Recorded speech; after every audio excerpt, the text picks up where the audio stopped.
বলবো এই কোরআনকে যদি প্রশ্ন করেন, হে কোরআন, ইয়া রাব্বুল আলামিন, কোরআনে যে প্রত্যেকটা আয়াত প্রত্যেকটা বিধান এসেছে এগুলা কি আপনি বলেছেন নাকি বিশ্বনবী নিজের মুখ থেকে বানানো কথা বলেছে? কোরআনুল কারীমের 53 নম্বর সূরা সূরাতুন নাজমের 3 এবং 4 নম্বর আয়াতের মধ্যে আল্লাহ জানিয়ে দিলেন, ওয়া ইয়ানতিকু আনিল হাওয়া ইন হুয়া ইল্লা ওয়াহিয়ুন ইউহা।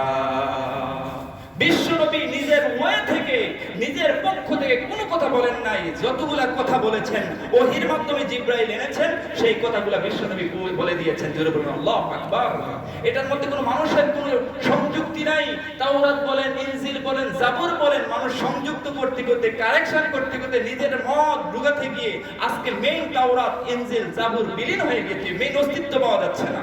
কিন্তু আজ পর্যন্ত কোরআনের একটা নোক্তা, একটা অক্ষর, একটা হরফ চেঞ্জ করার মতো ক্ষমতা গোটা বিশ্বের কাউকে আল্লাহ পাক দেন নাই। কারণ এটা হেফাজতের দায়িত্বটা নিয়েছেন আল্লাহ রাব্বুল আলামিন। সূরাতুল হিজরের মধ্যে আল্লাহ বলে দিয়েছেন, ইন্না নাহনু নাযালনা যিকরা ওয়া ইন্না লাহু লাহাফিজুন।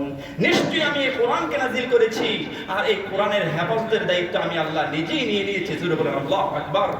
সম্মানিত হাজিরিন, সূরা